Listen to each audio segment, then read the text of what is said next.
Thank you for your time. Mark Styne is an author, a columnist, and, by the way, an immigrant. We'll let him decide whether his homeland was any sort of hole. He joins us tonight. So, Mark, I mean, maybe I'm, misreading this, and maybe there are things the president said that I didn't hear. I'm sure there were. But from what I could hear, he was saying, look, why would we give, apparently, preference to poor countries over rich ones? And that doesn't seem like a crazy thing to say. Well, I think he's actually saying, why should we give preference to dysfunctional societies over others? And I'll say it if Jose won't.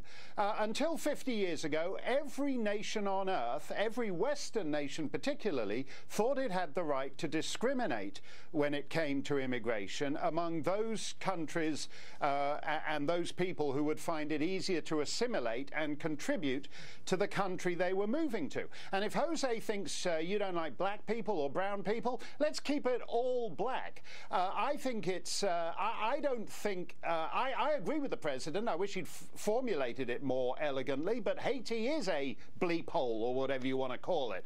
Barbados isn't. St. Kitts isn't. Grenada isn't. St. Lucia isn't. There are distinctions one can make, even within quite small groups of countries.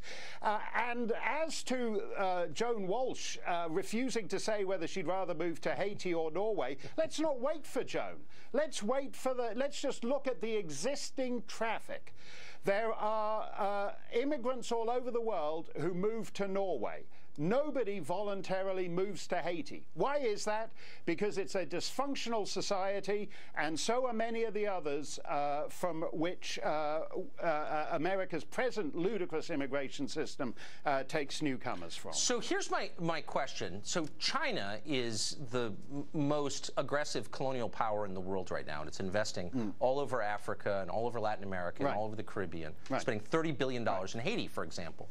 There's no pressure from Joan Walsh or the American left for the Chinese to absorb immigration from any of those regions at all. They're not denounced as racist for keeping their borders totally closed to everybody. Why is that, I wonder?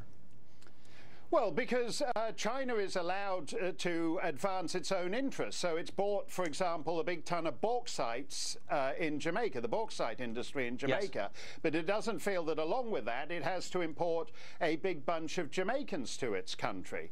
And that is when people get object to what President Trump says, but it actually makes far more sense than if you look at what Pat Leahy said, who just sent out this eunuch tweet in response, bleating, "That's not who we are." It's not enough, actually, just to say, "That's not who we are." And in fact, that's the response to every one of these so-called problems. That's not who we are. Well, they never actually say who we are. They just say, that's not who we are. And who we are seems to be devolving down into the people who say, that's not who we are. Everybody else, China, Haiti, Norway, is allowed to be who we are and act as a nation in its own national interests, including on immigration policy. Yeah, well, I think China could use a little more diversity, so we'll be pushing for that in future weeks. Thanks a lot, Mark. Appreciate it. Exactly. Thanks, Tucker.